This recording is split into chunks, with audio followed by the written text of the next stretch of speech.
More than 100 insurance companies are suing ERCOT and dozens of power generating entities for the grid failure during last February's winter storm.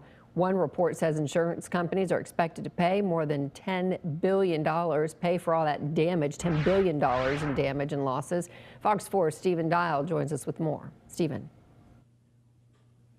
Heather, dozens of insurance companies are suing ERCOT, saying that they are solely or partially responsible for the major power failure that we had last year, saying that it could have been prevented.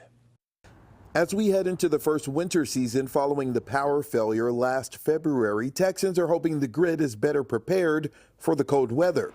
While many are looking ahead, dozens of insurance companies are so focused on 2021. 100 companies filed a joint lawsuit in Travis County against ERCOT, the state's main power grid operator. The massive power outage resulted in more than 500,000 insurance claims being filed and more than 200 deaths.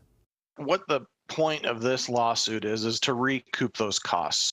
Rich Johnson is with the Insurance Council of Texas. ICT is not involved with the lawsuit.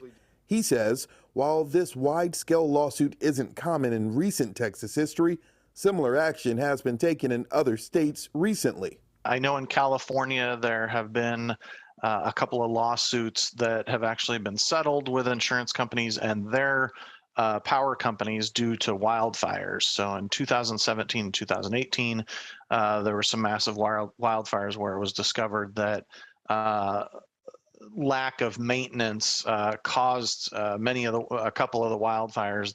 We reached out to ERCOT for a comment and did not get a response. The lawsuit claims ERCOT, quote, failed to adequately prepare for the 2020 to 2021 winter season and in fact planned to fail. After widespread backlash and finger pointing to ERCOT, the Public Utility Commission, and Governor Greg Abbott, lawmakers passed multiple laws they called reforms. One law made winterization of equipment mandatory, but left multiple loopholes for energy companies. ERCOT recently said they did inspections on generators that made up for 80% of the power lost last year.